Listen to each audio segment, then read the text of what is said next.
그런 주제로 하나님 말씀을 함께 나누는 시간을 갖도록 하겠습니다. 우리 다 같이 한번 제목, 오늘 말씀의 제목을 한번 읽겠습니다. 내가 누구입니까? 시작. 누구한테 하는 거냐면 하나님께 물어보는 거예요. 하나님께 한 번 더 물어보겠습니다. 내가 누구입니까? 네.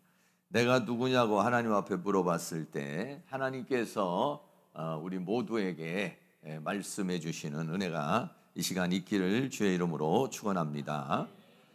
우리가 삶을 살아가는 가운데 있어서 하나님 체험이라고 하는 것이 매우 중요한 부분입니다. 그리고 또 하나님께서 찾아오시는 것, 하나님께서 나에게 여러 가지 형태로 찾아오시지만은 이렇게 모세와 같이 아주 직접적으로 강렬하게 찾아오시는 그런 경우는 우리 일생에서 그렇게 많지 않습니다. 그런데 그런 것들이 우리에게는 굉장히 신앙생활하는 데 있어서 굉장한 그런 의미가 있는 그런 시간이고, 하나님을 인격적으로, 살아계신 하나님을 내가 인격적으로 만나는 그런 시간이기 때문에 매우 중요한 그런 부분입니다. 오늘 성경 본문에 있는 내용은 모세가 호렙산에 있을 때 하나님께서 모세에게 나타나셔서 사명을 주시고, 그리고 모세가 말하기를 내가 누구간데 그 일을 할 수가 있겠느냐 하는 이제 그 질문을 하는 그런 부분에서 우리가 모세에게 주신 그 사명의 과정을 살펴보면서 우리의 자신을 한번 살펴보는 그런 시간을 가지려고 합니다. 첫 번째로 호렙산에서 모세에게 사명을 주셨습니다. 출애굽기 3장 1절 말씀에 모세가 그 장인 미디안 제사장 이드로의 양무리를 치더니 그 무리를 광야 서편으로 인도하여 하나님의 산 호렙에 이르매 라고 그랬어요. 이때 당시에는요, 모세가 애국 왕자로 살고 나서 약 40년 정도의 세월이 흐른 때입니다. 그런데요, 여기서 보면은 모세가 그 장인 미디안 제사장 이드로의 양무리를 치더니 이렇게 말하고 있어요.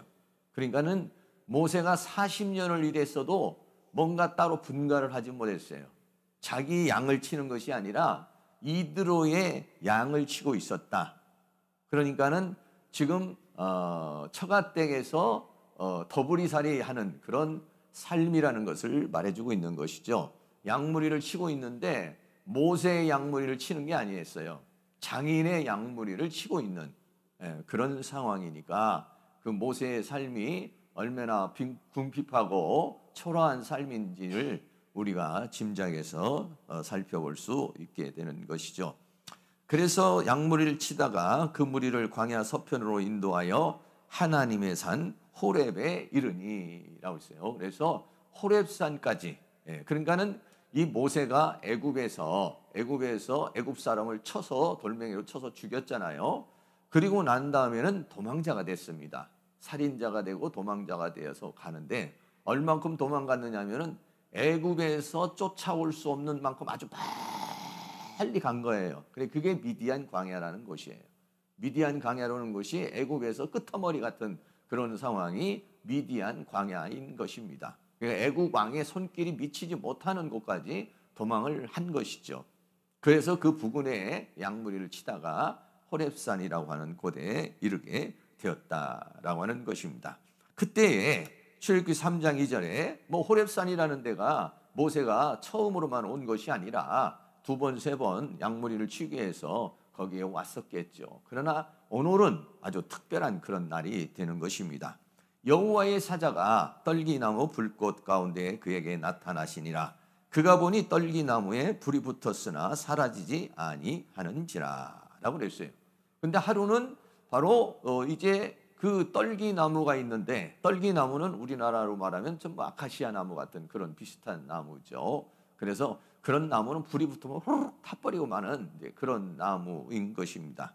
그런데 그 떨기나무 불꽃 가운데 천사, 여기서 사자가 나타났다라고 그렇게 말하지 않습니까? 근데 여기서 사자라고 하는 말은 말라크라고 하는 말인데 사신 또는 천사 또는 다른 말로 말하면 메신저. 그러니까 천사가 어떤 역할을 하냐면 하나님의 메신저 역할을 하는 거예요. 하나님을 대신해서 말도 하고 하나님을 대신해서 여러 가지 일을 하나님의 명령을 받아서 일하는 자를 말라크라 이렇게 이야기를 하는 거죠. 근데 그 천사가 그 떨기 나무 가운데에서 이제 나타나는 그런 장면을 보게 되는 것입니다. 그래서 여호와의 사자 천사가 모세에게 메시지를 전달하기 위해서 떨기나무 불꽃 가운데 나타났어요. 근데 그림이 있는데 이런 그림입니다. 그러니까는 모세가 깜짝 놀란 거죠. 떨기나무가 있는데 그 떨기나무에 막 불꽃이 타오르는데 그런데 그 불꽃이 꺼지질 않는 거예요.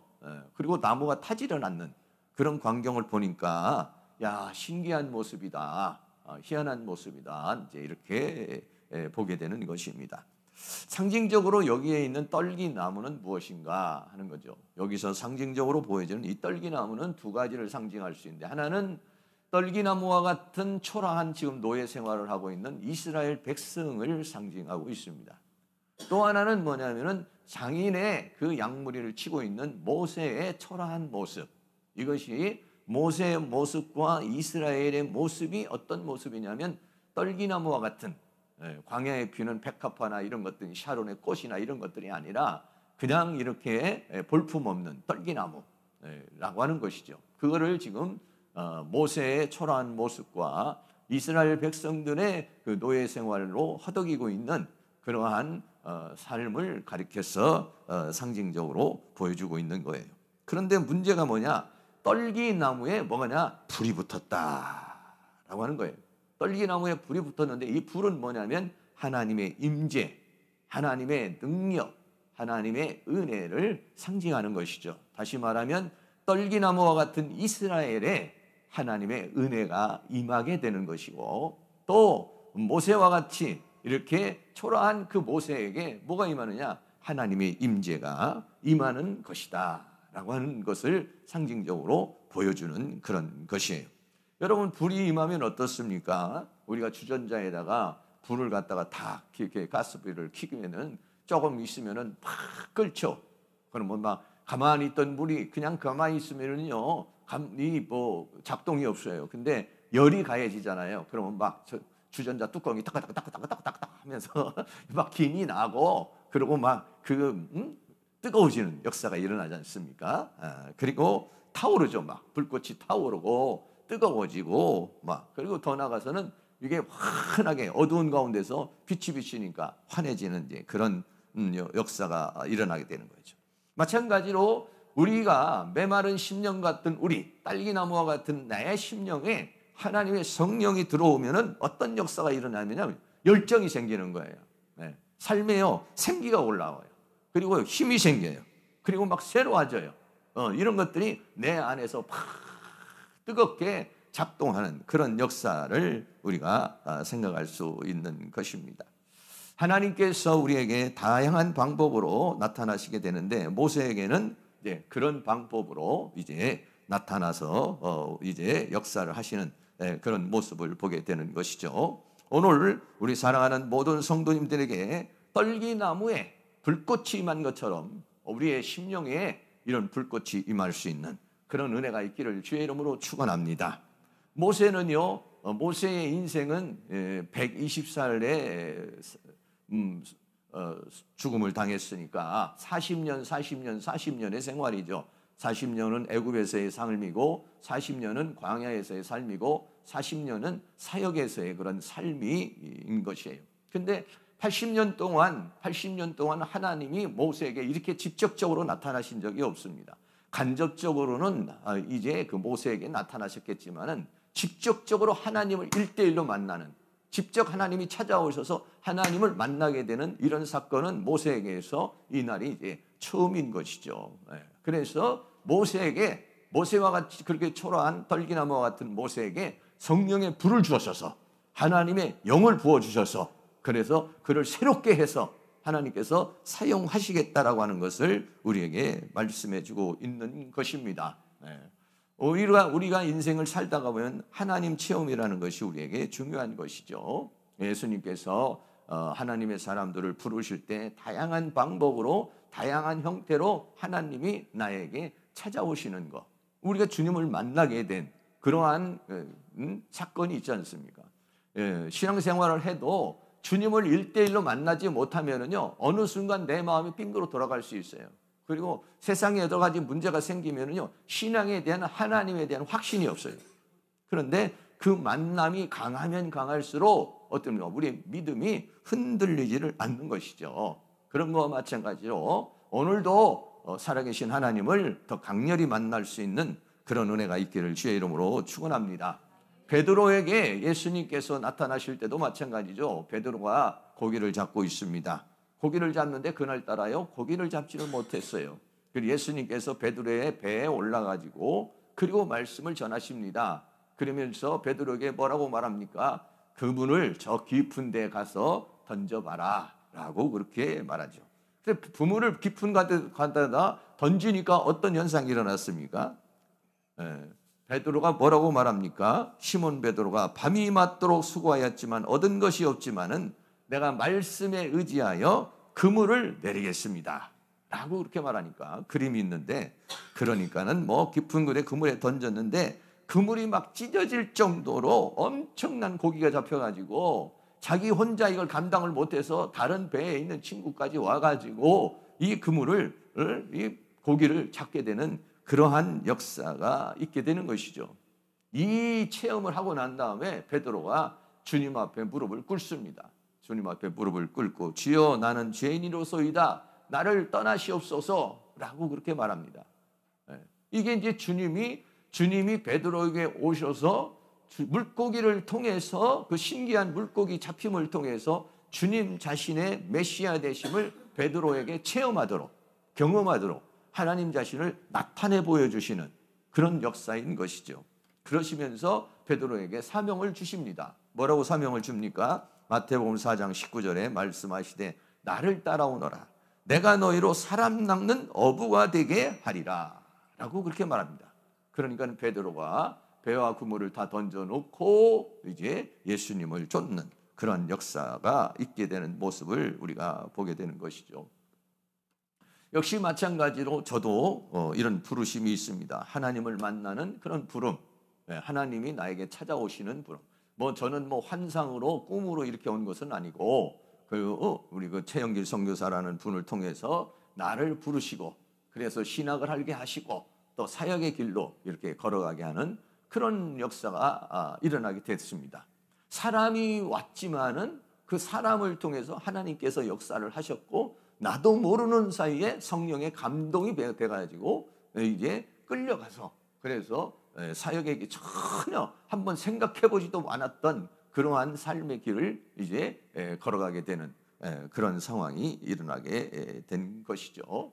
그런 것과 마찬가지로 오늘 여기 계신 분도 다 그런 하나님 체험이 있으시고 오늘도 그런 강렬한 하나님 체험이 일어날 수 있기를 바라고, 그리고 그 하나님 체험을 통해서 우리의 마음이 뜨거워질 수 있는, 이게 말이죠. 사명이라는 것이 우리가 처음 하나님 앞에 불 받을 때는 얼마나 뜨겁습니까? 저도 그냥 푸른 바다 낯선이 몸 어디든지 가오리라 그래가지고 진짜 푸른 바다 낯선이면 어디든지 가오리라 해가지고 인천으로 오지 않았습니까?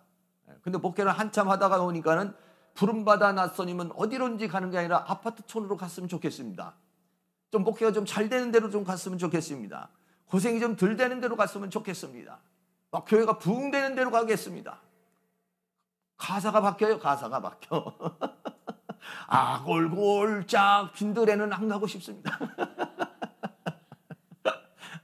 그런데 가가지고 그냥 계속 그렇게 그냥 막 그렇게 불렀더니 진짜로 왔더니 아골골짝 빈들에 가는 것 같아요. 그냥 간석동에 왔는데 앞에는 술집 시장통, 뒤에는 그냥 무당 점쟁이 그런 데로 이제 왔어요. 근데 부른 데 찬송한 대로 온 거죠. 하나님 앞에 그렇게 찬송했고 어디든지 이거 가오리라 하고 이제 온 거죠. 목회가 뭔지도 모르고 뜨거운 맛을 보지를 못해가지고 그래가지고 이제 그렇게 이제 시작을 하게 된 거예요. 그런데 사랑하는 우리 주님께서 나에게 그렇게 이제 나타나시는 그런 모습, 그 뒤로부터는 계속 산기도를 하고 신학을 하고 그러면서 하나님께서 다양한 형태로 기도 응답을 통해서 또 여러 가지 형태로 이제 하나님을 만나게 되는 그런 모습이 주어지게 된 거죠. 모세가 이 떨기나무의 광경을 보고 출애굽기 3장 3절에 이에 가로되 내가 돌이켜 가서 이 큰 광경을 보리라.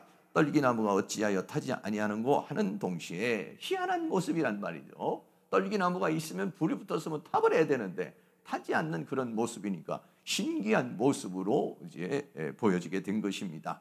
그래서 가까이 다가가니까 출애굽기 3장 4절에 여호와께서 그가 보려고 돌이켜 오는 것을 보신지라 하나님이 떨기나무 가운데서 그를 불러 가라사대 모세야 모세야 하시매 그가 가로되 내가 여기 있나이다 라고 그랬어요.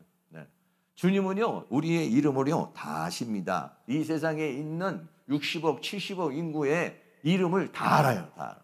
왕예진 이름 모를 것 같죠? 다 알고 있습니다. 다 알고 있어요. 제 이름도요. 만약에 내가 오늘 집사 직분을 받으면은 왕예진 집사야, 왕예진 교사야. 그러면 다 이게요. 이게 다 그 하나님께서 교회에서 임명을 받으면 임명한 대로 너 뭐 명칭이 뭐더라? 이렇게 하나님이 물어보시지 않습니다. 모든 걸 아시는 하나님께서 우리를 다 알고 계셔요. 모세가 지금 80년이라는 세월 동안에 그렇게 살아가고 있는데 하나님은 사실은 그거를 다 지켜보고 계셨다는 것입니다. 하나님이 직접적으로 나타나셔서 이렇게 저렇게 하시지는 않았지만은 간접적으로 모세에게 역사를 하시고 그리고 모세에게 나타나셔서 모세야 모세야 라고 그렇게 부르시는 모습입니다. 그러면서 출애굽기 3장 5절에 하나님이 가라사대 이리로 가까이 하지 말라 너의 선 곳은 거룩한 땅이니 내 발에서 신을 벗으라 라고 그렇게 말합니다. 신을 벗으라는 의미는요 한 두 가지 정도로 얘기할 수 있는데 첫째는 뭐냐면 우리가 요한복음 13장에 보면 예수님께서 제자들의 발을 씻겨주면서 내가 너를 씻기지 않으면 내가 나와 상관이 없다라고 하면서 죄악을 씻어주는 그런 모습을 상징적으로 다리를 씻어주는 그런 모습을 봅니다. 이곳은 거룩한 곳이니 이제는 네가 그 죄악의 버탐을 모두 벗어버려라 라고 그렇게 말하고 있는 그런 메시지가 있는 것입니다. 또 하나의 그 뜻이 있습니다. 신을 벗으라. 신을 벗으라는 것은 뭐를 말하고 있냐면요. 성경에 보면은 신을 벗는 것이 자기의 권리를 포기하는 것을 신을 벗는 것으로 나타나 있습니다. 룻기서에 보면은 보아스가 나옵니다. 보아스가 나오미라는 사람을 이제 사랑하게 되잖아요. 그래서 나오미하고 결혼을 하려고 그러는데 나오미에게는 뭐가 있냐면 기업 물을 자가 있어요. 아무나 그 나오미가 남편이 있는데 죽었잖아요. 그러면 그 남편에게 가장 가까운 친척이 그 다음에 남편이 될 수 있는 거예요. 그걸 뭐라고 그러냐? 기업 물을 자라 이렇게 하는 거예요. 그래서 보아스도 친족이기 때문에 그 나오미를 아내로 맞이할 수 있는데 그 위에 보아스 위에 바로 또 한 명이 또 있는 거예요. 그래서 그 사람을 이제 만나게 됩니다. 그 사람을 만나게 돼가지고 이제 그 지금 나오미가 이러이러한 상황이 됐는데 당신이 이 나오미와 결혼을 해서 살고 그 나오미의 기업을 당신이 받겠느냐라고 그렇게 묻습니다. 그러니까 그 사람이 나는 그렇게 싫다 하면서 그를 거절을 하는 장면이 나와요. 그러면서 이렇게 나옵니다. 룻기서 4장 7절 8절인데 같이 한번 읽겠습니다. 옛적 이스라엘 중에 모든 것을 물으거나 교환하는 일을 확정하기 위하여 사람이 그 신을 벗어 그 이웃에게 주더니 이것이 이스라엘에 증명하는 전례가 된지라. 이에 그 기업 물을 자가 보아스에게 이르되 내가 너를 위하여 사라 하고 그 신을 벗는지라 라고 그랬어요. 그러니까 신을 벗어서 준다는 것은 내 권리를 너에게 주겠다. 내 권리를 포기하겠다 이런 얘기예요. 그러니까는 이 지금 옛적의 이스라엘 중에 그러니까 이게 전통적으로 이렇게 내려오고 있는 하나의 관습 같은 그런 것이다 이런 얘기예요. 그래서 예수님께서 모세에게 너 발에 신을 벗으라라고 하는 것은 이제 네가 지금까지 살아왔던 모든 죄악을 벗어라 이런 의미가 있고 또 하나는 뭐냐면 이제는 네가 주인으로 사는 것이 아니라 너의 모든 권리를 나에게 다오. 네가 주인 되어서 사는 삶이 아니라 주님이 주인 되어서 사는 삶을 살라 라고 하는 것을 상징적으로 보여주게 되는 것이죠. 우리가요, 하나님을 만나기 전에는요, 내가 주인이 돼서 사는 겁니다. 내 신발 신고 내가 돌아다니고 싶은 대로 다 돌아다니고 사는 거예요. 근데 하나님을 만나고 난 다음부터는요, 그 다음부터는 주권이 바뀌어져요. 뭐를 하더라도 하나님 앞에 다 물어봐야 됩니까? 하나님이 사인을 해줘야 돼요. 동쪽으로 갈까요? 서쪽으로 갈까요? 동쪽으로 가거라. 하나님, 내가 예수를 모르고 사명을 받기 전에는 내가 가고 싶은 대로 가는 거예요. 내 의지대로 막 가는 거예요. 그러나 하나님을 만나고 난 다음부터는 내가 주인이 아닙니다.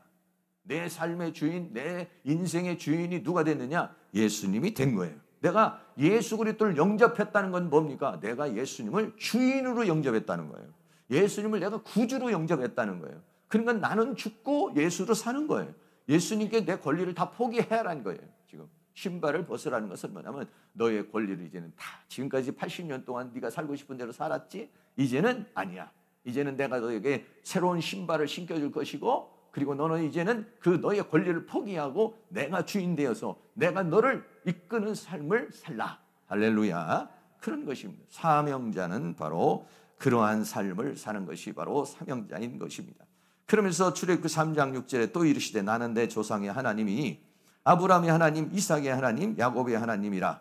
이니라. 모세가 가로되, 모세가 하나님 배웠기를 두려워하여 얼굴을 가리우매.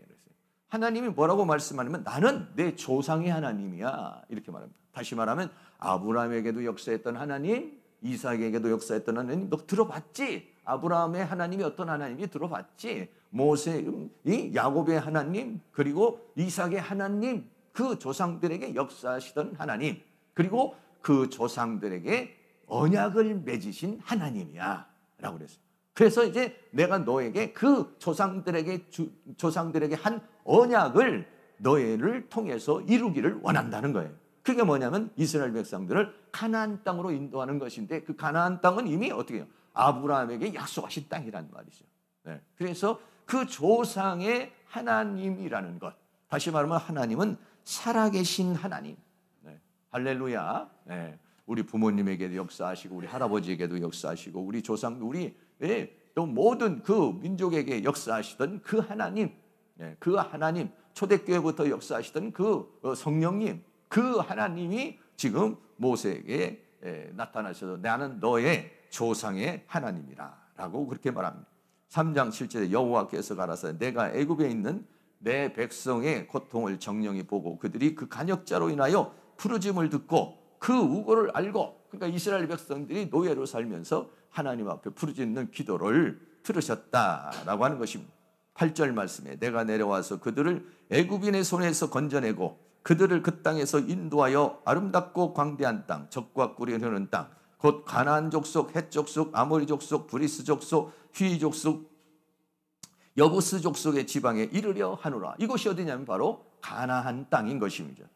가나안 땅에 이르게 하려고 내가 지금 너에게 나타난 것이다 라고 하는 것입니다. 그래서 3장 10절에 이제 내가 너를 바로에게 보내어 너로 내 백성 이스라엘 자손을 애굽에서 인도하여 내게 하리라 라고 말합니다. 다시 말하면 이제 모세에게 뭘 주는 것입니까? 사명을 주시고 있는 것입니다. 하나님을 만나게 되면은요, 우리의 인생이 그 다음부터는 달라지게 돼 있어요. 하나님을 만나게 되면 하나님이 나에게 뭘 주느냐면 미션을 주는 거예요. 사명을 주시는 것입니다. 하나님을 만나지 않으면은요, 사명이라는 게 없어요. 하나님을 만나기 전에는요, 그냥 내 인생 내가 그냥 사는 거예요. 그러나 하나님을 만나고 난 다음부터는 하나님이 새로운 비전을 주십니다. 새로운 꿈을 주십니다. 새로운 사명을 주시는 거예요. 그래서 모세는 호렙산에서 하나님으로부터 사명을 받게 되는 모습을 보게 되는 것입니다. 두 번째, 사명을 주니까 모세가 뭐랍니까? 내가 누구간데 라고 말합니다. 내가 누구입니까? 내가 누구입니까? 묻습니다. 출애굽기 3장 11절에 모세가 하나님께 고하되 내가 누구간데 모세에게 가며 이스라엘 자손을 애굽에서 인도하여 내릴까? 라고 그렇게 말합니다. 다시 말하면 80년을 살아왔어도 내가 누군지를 몰라요. 내가 무엇인지를 몰라요. 내 인생의 목표가 무엇이고 내 인생의 목적인지를 몰라요.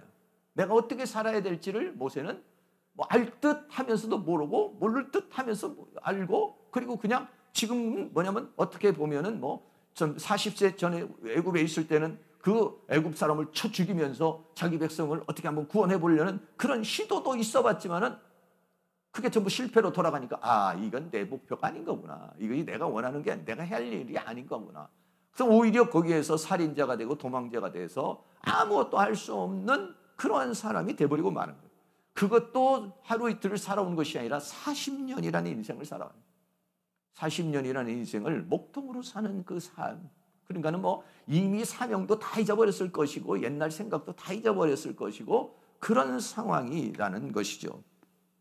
그래서 모세는 내가 누군데, 내가 뭔데 지금 이스라엘 백성들을 애굽에서 이끌어낼 수가 있겠느냐 라고 그렇게 말하고 있는 모습을 보게 되는 것입니다. 출애굽기 2장 11절 12절에 보면 모세가 40세 됐던 때죠. 모세가 장성한 후에 한 번은 자기 형제를에게 나아가서 그 고역함을 보더니 어떤 애굽 사람이 어떤 히브리 사람 곧 자기 형제를 치는 것을 본지라 좌우로 살펴 사람이 없음을 보고 그 애굽 사람을 쳐 죽여 모래에 감추니라 라고 하죠. 이것이 계기가 돼서 뭐가 된 겁니까? 애굽 사람을 쳐서 죽인 살인자가 돼버리고 말았어요. 그리고 뭐냐면 왕의 눈을 피해서 도망해야 되는 도망자의 삶을 살아갈 수밖에 없는 그러한 상황에 살고 있었다는 것이죠. 그러니까는 하나님께서 그런 미션을 주시고 그런 사명을 주시니까 모세가 아니 하나님, 나는 지금 애굽에 어떻게 갑니까? 애굽에서 내가요 지금 사람을 죽이고 온 사람입니다. 그리고 내가 살인자고요, 내가 도망자입니다. 지금 나 거기 가면은 그냥 당장 죽을지도 모릅니다. 아니다, 공소시효가 다 지났다. 그럴 수도 있겠지만 이미 애굽이라고 하는 것은 두려움의 땅이 되어 상황이란 말이죠. 네. 그럼 미디안 목동으로 지금 40년을 지금 살고 있어요. 네. 근데 내가 지금 이것이 당시에 애굽의 그 왕자로 있을 때는 좀 힘도 있고 아는 사람도 있고 권력도 있고 그러니까 그런 것을 가지고 무엇을 할 수 있는 것이죠. 다시 말하면 요즘으로 말하면 스펙이 있는 거예요. 스펙이. 네. 뭐 이런 공부도 좀 했고 이런 실력도 있고 이런 인맥도 있고 이런 뭐 기능도 있다 이런 거예요. 그럴 때는 사람이 뭐냐면 아, 내가 이거 할 수 있겠다 이런 생각이 들어오는 것이죠. 그러나 지금은 모든 걸 다 내려놓은 상황이란, 아무것도 가지고 있지 않은 상황이란 말이죠. 지금 장인 집에 와가지고 장인의 양떼를 돌보면서 지금 더부살이하고 있는 그런 상황이란 말이야. 그런 상황에서 내가 뭘 할 수가 있겠느냐. 거기에 비해서 자기의 초라함에 비유해서 애굽이라는 땅은 어떤 땅입니까? 세계를 제패한 나라가 아니겠습니까? 그 왕에게 가가지고 내가 그 왕과 1대1로 붙어가지고 이스라엘 백성들을 끌고 나올 수 있다는 거, 한 명, 두 명도 아니고 한 300만 명 정도 되는 그런 이스라엘 백성들을 어떻게 끌고 나옵니까? 지금 내가 누구간데 내가 뭐라고 그런 일들을 할 수가 있겠습니까? 라고 그렇게 말하고 있는 것입니다. 사람은 우리가 사명자로 부르게 될 때 그런 경우가 많이 있어요. 우리 교회 학교에서도 신학생이 이렇게 오게 돼서 상담을 하고 신학을 하려고 하면은 지금부터 시작을 해서 열심히 좀 하시기 바랍니다. 이렇게 하면 눈도 침침하고요. 기억력도 없고요. 어떤 분은 양경 3개 가지고 다니는 분도 계셔요. 멀리 있는 거 보통 돗배기 이렇게 가지고 한 3개 보면서 번갈아가면서 내가 뭘 한 번 들으면 금방 잊어버리고 뭐 안 된다는 거예요. 이런 상황에서 내가 뭘 할 수가 있겠습니까? 이런 것이죠. 내가 좀 10년만 젊었으면, 내가 뭐 한 몇 년만 젊었으면 내가 할 수 있었을 텐데, 지금은 내가 할 수 없다. 뭐 이런 생각. 그런데도 그 사명이 있어서 그냥 신학교까지 온 거예요. 와서 나한테 이제 상담을 하는 거죠. 상담하다가 내가 집사님은 너무 나이가 드셨으니 그냥 집에 가서 편히 쉬세요. 이런 말을 듣기 위해서 온 건지 어떤 말을 듣기 위해서 온 건지 몰라도 그렇게 와요. 그러면 제가 지금도 안 늦었습니다. 당장 시작해야 됩니다. 나이가 70이든 80이든 90이든 숨이 꼴깍 넘어가기 전까지 이거 사명 감당해야지, 사명 감당 안 하면은 이거 안 되는 일입니다. 그렇게 이제 이야기를 해주죠. 그러면 이제 그것을 이제 제대로 받아가지고 이제 하는 분도 있고 어떤 분들은 그렇지 않은 경우도 있게 되는 모습을 보게 되는 것입니다. 어떻게 보면 우리가 사명을 감당한다. 그러면 우리는 이것도 좀 갖춰야 되고 저것도 갖춰야 되고 이것도 해야 되고 저것도 해야 되지 않는가 막 이런 생각이 우리에게서 뭐 실력이 있어야 되니까 힘이 있어야 되니까 뭔가 스펙이 있어야 되니까 그러니까 우리는 그것을 갖춰야만이 할 수 있다라고 생각을 해요. 어떤 면에서 보면 그것도 맞는 얘기죠. 왜냐하면 사명을 감당하려고 그러면 사역을 하려면 신학교를 하고 공부도 좀 하고 그래서 훈련도 되고 그래야만이 설교도 할 수도 있고 목회를 할 수 있으니까 그런 거예요. 그런데 그거보다도 더 중요한 게 뭐가 있습니까? 그거보다도 더 중요한 건 뭐냐면 떨기나무라도 거기에 불이 붙으면 할렐루야. 거기에 불이 붙으면 역사가 일어나는 겁니다. 떨기나무에도 불이 붙으면 역사가 일어나는 거예요. 그런데 문제는 뭐냐면 내 안에 불이 꺼져버리는 게 문제인 것이에요. 오랜 동안 지나다가 보면 내 안에 있는 이 타오르는 사명의 불이 꺼져버리는 거예요. 성령의 불이 꺼져버리는 게 문제예요. 내 열정이 식어버리는 것이 문제예요. 저도 마찬가지예요. 저도요 오랜 동안 이렇게 목회를 하다가 보니까요 이제는 막 열정이 식어져요. 이거 뭐 이거 전도한다고 그래도 뭐 이웃초청잔치도 막 그렇게 해도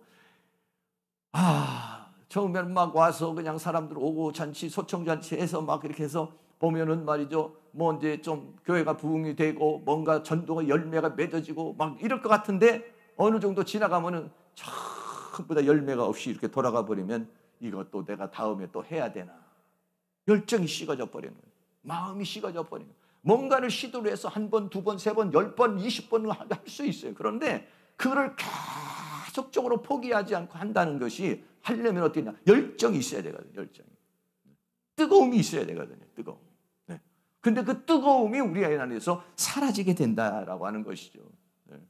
이 뜨거움이 불타오를 수 있는 은혜의 역사가 일어날 수 있기를 주의 이름으로 축원합니다. 네. 성경은 뭐라고 말합니까? 사도행전 1장 8절에 오직 성령이 너희에게 임하시면 너희가 권능을 받고 예루살렘과 온 유대와 사마리아와 땅끝까지 이르되 증인이 되리라 하시니라. 여기 어떻게 보면 사명의 과정이 다 담겨져 있는 것이죠. 예수님께서도 뭐라고 합니까? 제자들에게 성령이 임해야 된다는 거예요.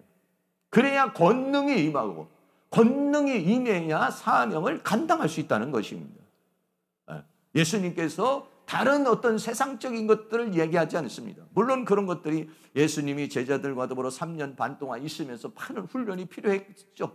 그런 여러 가지 과정이 필요했습니다. 그러나 그거보다도 더 중요한 것은 뭐냐면 성령이 임해야 된다는 거예요. 성령이 임해서 권능을 받아야 돼요. 뜨거움이 있어야 된다는 거예요. 간절함이 있어야 돼요. 불타오르는 게 있어야 된다는 것이에요. 다시 말하면 더 나가서 말하면 하나님의 힘으로 하는 것이다 이런 얘기입니다. 내 힘으로 할 수 있는 게 아니에요. 아무리 그러니까 사도 바울이 그 많은 스펙을 가지고 있었지만은 어떻게 했습니까? 이 모든 것을 다 해로 여긴다 이렇게 말했잖아요. 오히려 복음을 전하는 데 있어서 오히려 하나님 나라를 위해서 일하는 데 있어서 이것이 교만이 되고 하나님의 역사를 막는 방편이 돼버리기 때문에 오히려 이것이 나를 해롭게 하는 것이다. 이렇게 말하고 있는 것이에요. 그래서 내가 그 모든 걸 다 벗어버리고 다 잊어버리고 다 배설물로 여기고 그리스도를 얻기를 원한다. 이렇게 말해요. 가장 중요한 것 중에 하나는 우리는 뭐냐면 그리스도를 얻는 것이요. 성령이 불타는 것이요. 하늘의 능력을 받는 것이요. 성령의 능력을 받는 것이요. 아무리 내가 떨기나무 같이 보잘것없는 존재라도 하나님이 은사를 주시고 능력을 주시고 은혜를 주시면 감당할 수 있는 줄로 믿습니다. 그러니까 우리가 구해야 될 것은 뭡니까? 떨기나무 같은 나지만은 하나님 이 집회를 통해서 성령의 불을 주시옵소서. 뜨겁게 타오를 수 있는 내 마음의 열정을 주시옵소서. 뜨거움을 주시옵소서. 간절함을 주시옵소서. 그런 불이 붙는 역사가 있기를 주의 이름으로 축원합니다. 모세도 40년 80년 동안에 이미 불이 다 꺼져버렸습니다. 아무것도 없습니다. 어떻게 보면 그 인생의 모든 걸 포기하고 낙심하고 사는 상황이에요. 그런데 하나님께서 미션을 주시고 하나님께서 불을 주시고 하나님께서 능력을 주시고 하나님의 삶의 의미를 주시고 삶의 목표를 주시고 다시 성령을 불어넣으시고 은혜를 불어넣어 주시니까 그 모세의 인생 80년 그렇게 목동으로 살다가 끝나버릴 인생이 아니라 진짜 인생이 시작이 되었다 이런 얘기예요. 모세의 120년 살 중에 40년, 80년 생활도 중요하지만 그러나 그 모든 것은 40년의 인생을 위해서 그 모든 것이 있었던 거죠. 그런 것처럼 오늘 밤이라도 이 시간이라도 우리에게 떨기나무에 불이 붙으면 우리에게 그런 놀라운 은혜의 역사가 일어나게 될 줄로 믿습니다. 더 나아가서 이 사명의 길이라고 하는 것, 사역의 길이라는 것은 나 혼자 하는 것이 아니에요. 나 혼자. 하나님께서 넌 가가지고 이제 잘하고 와라. 내가 이제 여기서 너 어떻게 잘하는지 한번 구경해보고 내가 이렇게 살펴볼 테니까 가서 해라 하고 하나님 팔짱 끼고 기다리시는 것이 아니라 모세가 가면, 우리가 가면 주님이 함께 하십니다. 할렐루야. 모세 혼자서 광야의 길을 가고 모세 혼자서 애굽으로 가고 모세 혼자서 사역을 한 것이 아니에요. 거기에는 늘 하나님께서 불기둥으로 구름기둥으로 하나님이 함께한 줄로 믿습니다. 마가복음 16장 20절 말씀에도 제자들이 나가 두루 전파할세 주께서 함께 역사하사 그 따르는 표적으로 말씀을 확실히 증거하시니라 라고 그렇게 말했습니다. 네. 제자들이 나가 증거할 때 주께서 함께 역사를 하시는 것이다는 거예요. 그러니까 우리는 뭐냐면은 내가 나가서 사역을 하게 되면 주님이 나와 함께 하여 주실 줄로 믿습니다. 그러므로 주님 나는 두려워하지 않습니다. 주님이 나와 함께 계시기 때문에 주님이 나를 사용하여 주시옵소서, 나를 통하여 일하여 주시옵소서, 그리고 내게 성령의 권능을 부어 주시옵소서, 하늘의 능력을 부어주시고 지혜를 주셔서 주님께서 맡겨준 이 사명을 감당할 수 있는 은혜를 주시옵소서. 이게 우리에게 중요하다. 내가 누구간데, 내가 뭐라고, 내가 가진 게 있습니까? 힘이 있습니까? 뭐가 있습니까? 내가 누구간데 이 일을 할 수가 있겠습니까? 우리는 하나님 앞에 그렇게 말하면 안 된다는 것이죠. 그러나 모세는 그렇게 말했습니다. 내가 누구간데 이 일을 할 수가 있겠습니까? 내가 무엇인데? 지금 모세에게 펼쳐지는 그 40년의 인생을 모세는 지금 모르고 있는 거예요. 어떻게 하나님께서 모세를 들어 써서 모세를 통해서 무엇인가를 하시는 그 비전의 세계를 모세는 모르고 있는 거예요. 그렇기 때문에 실망하고 있고 낙심하고 있고 포기하고 있는 상황이란 말이에요. 오늘 우리가 지금이라도 하나님의 성령이 우리에게 역사를 하시고 하나님 은혜가 함께하면 우리의 인생이 새로워지는 역사가 있게 될 줄로 믿습니다. 사람마다 다 다르죠. 어떤 사람은 20대 하나님 부르시는 사람도 있고 10대 하나님 부르시는 사람도 있고 어떤 사람은 70대 80대 부르는 사람도 있고 그 나이가 달라요. 그런데 어느 날 주님이 나에게 다가오셔서 하나님께서 나에게 사명을 주시고 능력을 주시면 내 인생이 달라지게 되는 것입니다. 성경의 사도 바울과 같은 사람도 역시 마찬가지죠. 다메섹 도상에서 예수님을 만납니다. 하나님을 만나는 그 장소나 하나님을 만나는 상황이 다 달라요. 모세는 다 지치고 그런 상황에서 80세가 돼서 호렙산에 양치로 갔다가 그 떨기나무 가운데 하나님이 만나서 모세에게 사명을 주셨지만은요, 사도 바울은 30대의 나이에 주님이 찾아오십니다. 30대에 주님이 찾아오신데 어디서 찾아오십니까? 다메섹 도상에 예수 믿는 사람들 전부 다 결박을 해서 예루살렘으로 끌고 가려고 다메섹 도상에 말을 타고 오다가 거기에서 하나님이 이 바울에게 나타나시는 장면입니다. 이 그림을 보시면 그런 장면이 있습니다. 네. 바울이 말을 타고 가다가 갑자기 하늘에서 빛이 비치니까요, 호련히 빛이 비치니까 깜짝 놀래가지고 말에서 뒹굴어 떨어져 버리고 말하셨어요. 그래서 깜짝 놀래서 바라보죠. 그러니까는 예수님께서 사울에게 나타나서 사울아 사울아 어찌하여 네가 나를 핍박하느냐라고 묻습니다. 누구십니까? 나는 네가 핍박하는 예수다 하면서 거기에서 예수님이 바울에게 직접 찾아오시는 거예요. 네. 엄청난 하나님과의 만남, 실질적 만남이 이루어지게 된 것이죠. 우리에게도 이런 것은 아니지만은 우리가 그 만남의 역사가 있는 거예요. 네. 그때 어떻게 합니까? 바울에게 이제는 사명을 주시는 것이죠. 무슨 사명입니까? 우리가 잘 아는 대로 사도행전 9장 15절에 주께서 가라사대 가라! 이 사람은 내 이름을 이방인과 임금들과 이스라엘 자손들 앞에 전하기 위한 택한 나의 그릇이다 라고 그랬습니다. 바울이 하나님을 만나기 전에는요, 자신이 어떤 사람인지를 몰라요. 내가 누군지를 몰라요. 네. 우리는 하나님을 만나기 전에는 내가 누군지를 모릅니다. 네. 왜? 하나님은 창조주이시기 때문에 그분을 만나야만이 내가 무슨 용도로 쓰시기 위해서 나를 창조했는지, 나를 만드셨는지, 내가 여기에 있는지 그거를 내가 아는 거예요. 하나님을 만나기 전에는 창조주이신, 나를 창조하신, 나를 만드신 그 하나님을 만나기 전에는 내 존재의 의미를, 이치를, 내 역할을 몰라요. 그냥 자기 나름대로 살아오는 겁니다. 자기 나름대로 목표를 설정해서 자기 나름대로 계획을 세워서 살아오는 거예요. 근데 어느 날 하나님이 만나서 방향을 딱 정해주는 것입니다. 바울은 그렇게 방향을 정해주죠. 그래서 바울은 뭐라고 말합니까? 빚진 자라 이랬어요. 로마서 1장 14절에 헬라인이나 야만이나 지혜 있는 자나 어리석은 자에게 내가 다 빚진 자라. 그래서 빚진 자의 마음을 가지고, 빚을 졌다는 건 뭡니까? 하나님께서 자기를 사도로 삼아주시고, 그리고 이방인의 사도로 삼아주신 것이 뭐냐면 모든 사람에게 복음을 전해야 될 빚을 진 것이다, 이렇게 말하고 있어요. 빚진 자의 그런 마음으로 나가서 이제 사역을 하게 되는 그런 모습을 보게 되는 것입니다.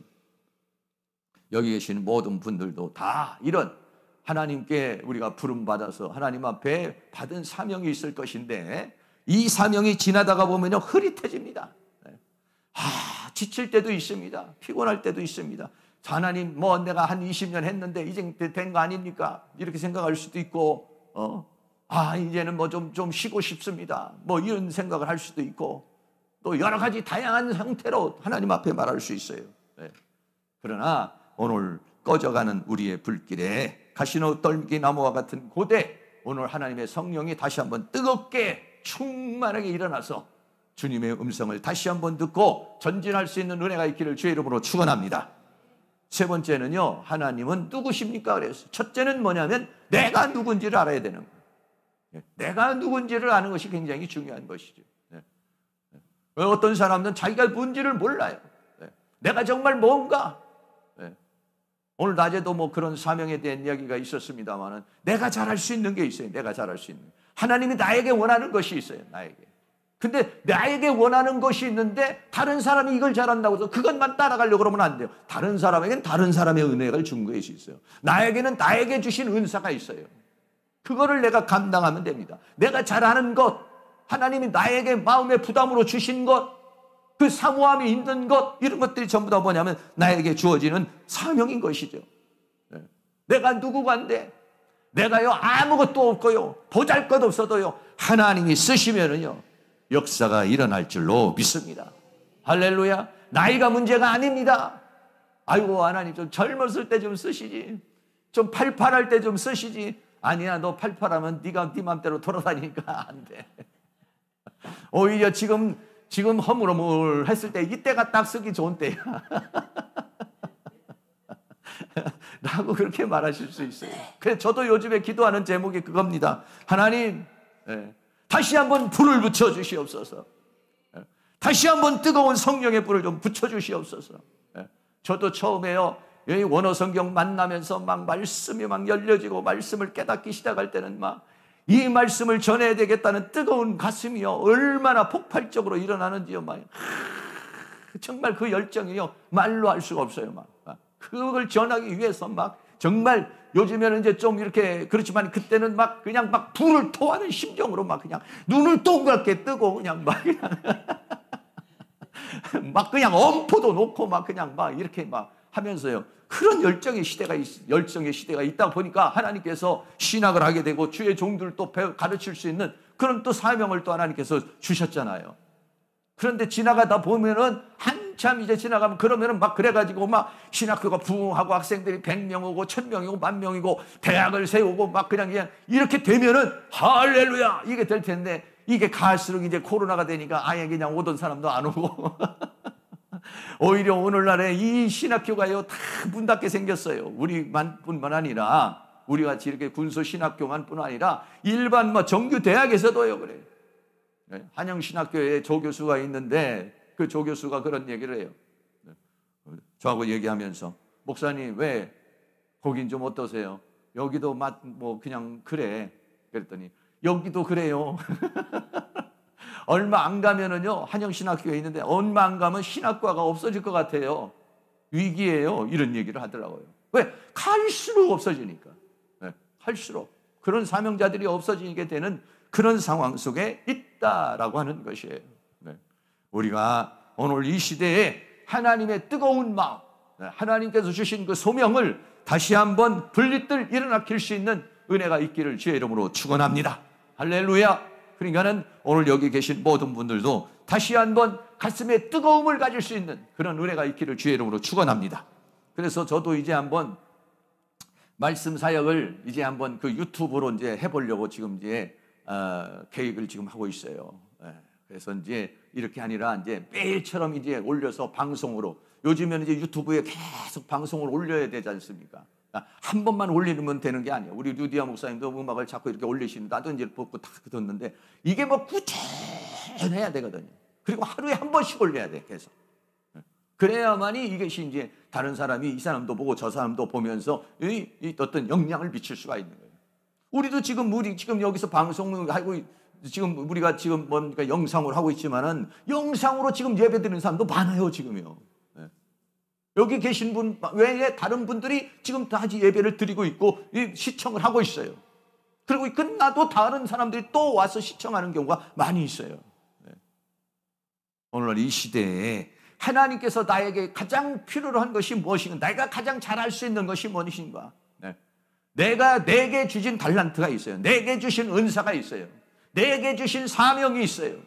그거를 감당할 수 있기를 주의 이름으로 축원합니다. 오늘 저녁에 그러한 사명의 불이 우리의 가슴에 불릿들 일어날 수 있기를 주의 이름으로 축원합니다. 세 번째는 하나님은 누구십니까 합니다. 내가 누군지 이제 하나님께 물어봤습니다. 내가 무엇인지, 내가 무엇을 해야 할 것인지, 내 사명이 무엇인지, 이거 중요합니다. 그러나 더 중요한 것 중에 하나가 뭐냐면 하나님은 누구신지를 알아야 돼요. 왜? 하나님을 증거할 사람들이니까. 하나님이 누군지, 내가 누군지를 아는 것도 중요하고 하나님이 누구인 것인지를 아는 것이 중요한 것입니다. 모세는 처음 하나님을 지금 만난 것이에요. 하나님을 잘 몰라요, 지금요. 그래서 그렇게 3장 13절에 모세가 하나님께 고하되 내가 이스라엘 자손에게 가서 이르기를 너희 조상의 하나님이 나를 너희에게 보내셨다 하면 그들이 내게 묻기를 그의 이름이 무엇이냐 하리니 내가 무엇이라고 그들에게 말하리까. 나도 하나님을 모르는데 하나님을 뭐라고 증거합니까? 이런 얘기죠. 하나님을 분명하게 알아야 되는 것이죠. 하나님을 분명하게 체험해야 되는 거죠. 하나님을 분명하게 경험해야 되는 것입니다. 하나님은 어떤 분이신가? 더 나아가서는 성경은 어떤 것인가? 성경에 대해서 우리가 알아야 되고 또 성경을 통해서 하나님은 무엇인가? 하나님은 누구이신가? 이거를 알아야 된다는 것이죠. 마태복음 16장에 보면은 예수님께서 뭐라고 말합니까? 너희는 나를 누구라고 하느냐 그랬습니다. 마태복음 16장 15절에 가라사대 너희는 나를 누구라고 하느냐. 예수님과 제자들이 한 3년 동안 이렇게 같이 생활해 왔습니다. 많은 기적을 보고 이적을 보고 가르침을 받았습니다. 그래 너희는 나를 누구라고 하느냐? 세상 사람들이 나를 누구라고 하느냐? 어떤 사람은 엘리야, 어떤 사람은 예레미야, 어떤 사람은 선지자 중에 하나라고 말합니다. 메시아라고 말하는 사람은 없어요. 그러면 너희는 나를 누구라고 하느냐? 그 12명의 제자들 중에서도 머뭇머뭇하고 있습니다. 그 중에서 베드로가 나서서 이 얘기를 하죠. 주는 그리스도요 살아계신 하나님의 아들입니다. 바요나 시몬아 내가 복이 있도다. 이것을 알게 하려는 하늘에 계신 내 아버지라 이렇게 말했습니다. 베드로의 어떤 지식으로 알 수 있었던 것이 아니라 하나님의 가르치심 속에서 주는 그리스도의 살아계신 하나님의 아들이라고 하는 사실을 알게 된 것이죠. 그러나 베드로가 그렇게 고백했다고 그래가지고 그대로 나가서 그렇게 증거할 수 있었나요? 아니요. 베드로도 역시 마찬가지로 하나님의 성령을 받기 전에는, 하나님의 은혜를 받기 전에는 예수님을 모른다고 그랬습니다. 우리가 잘 아는 대로 예수님이 베드로가 3번 부인하지 않습니까? 마태복음 26장 72절에 베드로가 맹세하고 또 부인하여 가로되 내가 그 사람을 알지 못하노라 하더라. 마태복음 16장에서는 뭐라고 했어요? 주는 그리스도의 살아계신 하나님의 아들입니다. 이렇게 고백을 했어요. 근데 마태복음 26장에 와가지고는 어떻게 예수님이 이제 십자가에 못 박혀 죽으시는 그런 상황이 되게 되니까 뭐라고 합니까? 내가 그 사람을 알지 못합니다. 이렇게 말했어요. 순간적으로 내가 하나님은 누굽니다 이렇게 말했다고 해서 그게 다 되는 것이 아니라는 얘기죠. 죽음이라는 것이 왔을 때도, 사단이 압박이 왔어, 환란이 오고 핍박이 오고 여러 가지 상황이 왔을 때도 흔들리지 않을 수 있는 믿음이 되어야 된다는 거예요. 하나님은 누구신지가 분명해야 된다는 것이죠. 하나님은 누구신지가 정확해야 된다는 것이죠. 일부분만 알아서, 조금만 알아서 이렇게 가서는 어떻게 합니까? 좀 지나다가 보면 문제가 와버리면 무너져 버리는 거예요. 하나님을 좀 더 분명하게 알 수 있는 그런 은혜가 있기를 주의 이름으로 축원합니다. 어떻게 됐습니까? 베드로가 오순절에 성령 충만 받고 난 다음에 하늘의 능력을 받고 하늘의 은혜를 받고 명안이 열리고 영의 귀가 열리고 성령이 임하게 되니까 하나님의 세계를 깨닫게 되고 하나님의 세계가 확실해지게 된 것입니다.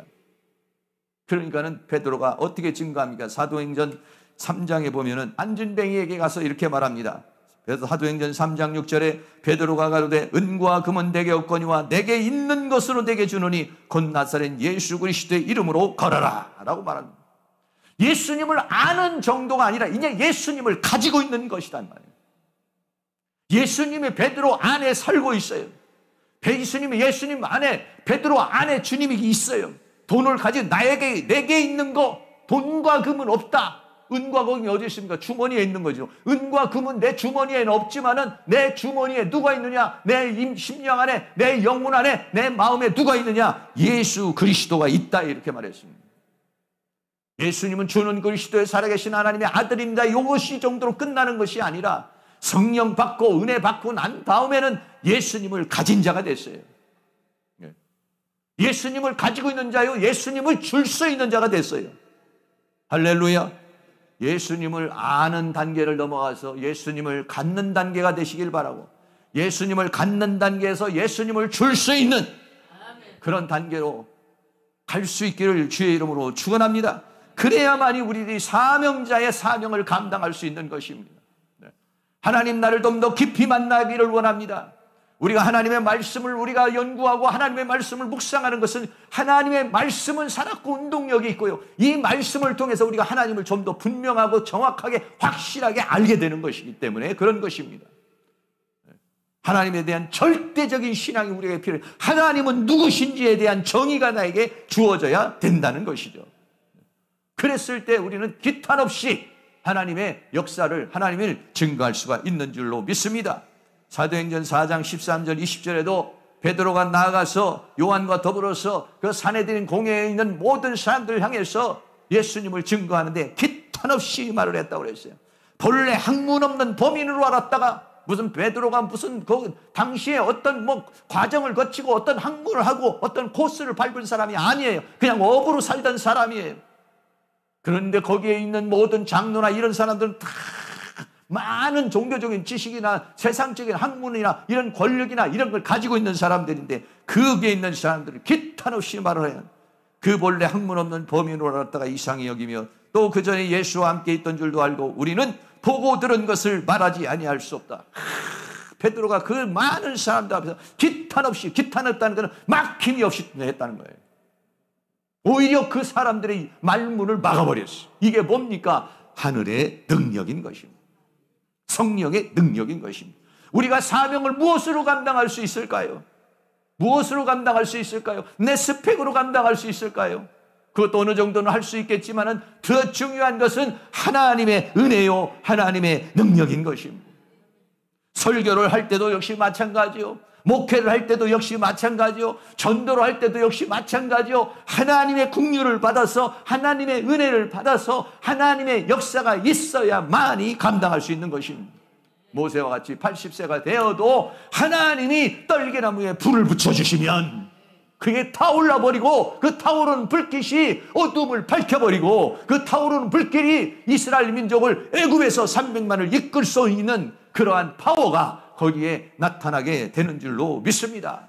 왜냐하면 나는 힘이 없고 나는 보잘것없지만은 하나님이 나와 함께 계시면은 가능한 줄로 믿습니다. 우리가 너무나 초라하게 생각할 필요 없어요. 연약하다고 생각할 필요 없어요. 내가 아무것도 가진 것이 없다 할지라도 주님이 나와 함께 계시면 오늘 우리가 놀라운 하나님의 역사를 일으키게 될 줄로 믿습니다. 그래서 하나님은 누구신지에 대해서 분명한 체험이 있어야 되고 우리에게 그 믿음이 있어야 된다는 것이 성령의 내적인 역사와 외적인 역사를 통해서 하나님을 분명하게 알아야 되는 것입니다. 성령이 하나님을 알게 되는 것은 성령의 내적인 역사를 통해서 또 외적인 역사를 통해서 우리가 하나님을 분명하게 알 수 있어요.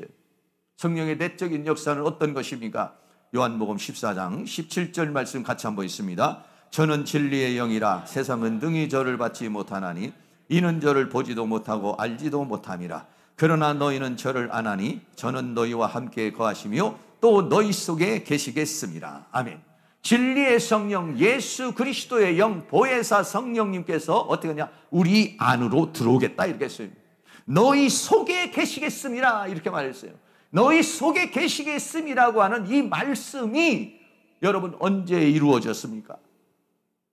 그것을 여러분이 분명하게 기억하시는 분도 있을 수 있겠고 그리고 확인하신 분도 있을 수 있겠고 아니면 어느 날 살다 보니까 내 주님이 내 안에 계시네 이렇게 할 수도 있고 어느 날 그것이 강렬하게 주님이 내 안에 임하는 것을 체험하신 분도 있을 거예요. 저는요 강렬한 이 주님을 체험한 적이 있는 사람입니다. 이 하나님의 말씀을 내 안에 그 진리의 성령이 내 안에 계시고 내 안에 계신 그분이 바로 이 말씀 요한복음 14장 17절에 말씀한 이 진리의 성령이 지금 너의 안에 있느니라. 그거를 제가 체험을 했습니다. 그래서 요한복음 14장 20절에 그날에는 내가 아버지 안에 너희가 내 안에 내가 너희 안에 있는 것을 너희가 알리라. 여기서 안다는 것은 뭐냐면 지식적인 알미 아니라 나에게 있어서 이루어진 삶을 내가 체험하고 경험하는 알미 되는 것이에요. 이게 분명해야 된다는 것이죠. 하나님이 살아계시고 하나님이 역사하신 것이 그것이 외적인 역사로도 내가 알 수 있지만 내적으로 분명하게 내 안에 주님이 정말로 진리의 성령으로 예수 그리스도의 영으로 성령으로 내 안에 임재하셨나 그리고 내 안에 지금 존재하고 계시는가 이거에 대해서 분명한 게 있어야 된다는 거예요. 그래서 너는 내 안에 나는 너 안에 그래서 그렇게 되면 어떻게 합니까? 주님과 내가 하나가 되는 것이죠. 그러한 분명한 역사가 우리에게 확실하게 우리에게 있어야 될 줄로 믿습니다. 그것을 로마서 8장 9절에는 만일 너희 속에 하나님의 영이 거하시면 너희가 육신에 있지 아니하고 영에 있나니 그런 누구든지 그리스도의 영이 없으면 그리스도의 사람이 아니라 라고 그랬습니다. 그리스도의 영이 있는 사람은 그리스도의 사람입니다. 그리스도의 영이 있는 사람, 그리스도의 사람이 된 사람은 어떤 사람입니까? 로마서 8장 15절에 너희는 다시 무수하는 종의 영을 받지 아니하였고 양자의 영을 받았으므로 아바 아버지라 부르짖느니라 라고 그랬습니다. 그리스도의 영이 내 안에 들어오시고 그러면 내 그리스도의 영이 내 안에 계시는 것이고 그리스도 안에 영이 내 안에 들어오시면은 내가 뭐가 일어나니까 거듭남이 일어나고 거듭남이 일어나면 양자의 영, 아들의 영을 받아서 내가 하나님을 아바 아버지라고 부르짖느니라. 이게 분명하면 그 사람은 구원을 받은 것이에요. 그 어떤 사람들이 뭐 많은 유혹을 하고 미혹을 하고 뭐 다양한 형태로 우리들에게 다가온다 할지라도 이 체험이 분명한 사람은요 흔들리지를 않는 것입니다. 네. 이런 체험이 여러분들에게도 분명해질 수 있기를 주의 이름으로 축원합니다. 다양한 형태로 우리에게 그렇게 역사를 하고 있겠지만 하나님의 말씀이 나에게서 열리면서 바로 그분이 내 안에 있어서 여기에 대한 내가 그러한 역사가 나에게 이루어지게 되면 구원의 확신이 확실한 것입니다. 어떤 사람들이 당신 그래가지고 예수 믿겠어 뭐 종말이 오네 뭐가 어쩌네 어쩌고 어쩌네 해도 어떻습니까? 나는 이미 그리스도의 영이 내 안에 들어와서 그리스도의 사람이요 그리스도의 영이 들어와서 내가 거듭난 사람이요 그리고 그 생명이 있는 사람이요 그래서 하나님을 내가 아바 아버지라고 부르짖고 있는 사람이기 때문에 이미 사망에서 생명으로 옮겨진 존재라는 것입니다. 그 어떤 사람이 유혹을 하고 어떤 사람이 미혹을 하고 그 어떤 것에도 흔들림이 없는 이런 체험, 이것이 하나님은 누구신가? 하나님은 정말 어디 계시는가? 하나님은 내 안에 계십니다. 하나님 저 하늘의 영광의 보좌에도 계시지만은 바로 내 안에 계십니다. 할렐루야. 여기에 대한 확신이 있어야 돼요. 그래야지만 나아가서 복음을 증거할 수 있는 것입니다. 그런 것이 없는 사람들이요 오늘날의 목사님들도 그런 것이 없는 사람이 있어요. 그래가지고 신천지에서 와가지고 뭐를 공부를 하고 뭐를 하면은요 거기 오면 14만 4천이고 거기 오면 구원이 있다고 그러고 와 무슨 엘리야 제자에도 가보고 신천대도 가보면 그런 사람, 거기도 목사들도 많고 권사도 많고 장로도 많아요. 왜? 구원의 확신이 없어요. 하나님이 누구신지를 몰라. 구원이 뭔지를 몰라요. 네. 다시 말하면 그것이 없다는 건 뭐냐면 예수 그리스도의 영이 없는 사람들이라는 거예요. 그리고 아버지라고 양자의 영, 아들의 영을 받지 못한 사람이라는, 그런 사람들은 뭐냐면 구원의 확신이 없는 거예요. 그러니까 다른 사람들이 지금 막 종말이라고 그러면 덜덜덜 떨고, 이렇게 안 하면은 구원 못 받는다고 그러면 거기도 또 덜덜 떨고, 떨 필요 없습니다. 구원의 확신이 확실한 거, 이게 뭐냐면 성령의 내적인 역사, 하나님이 누구신지, 구원이 무엇인지를 확실하게 아는 것, 이것이 필요할 줄로 믿습니다. 그리고 성령의 외적인 역사는 얼마나 많습니까? 여러분, 내가 지금까지 살아오는 가운데 성령의 외적인 역사를 통해서 하나님의 살아계심과 역사하심을 우리가 엄청나게 많은 체험을 하지 않습니까?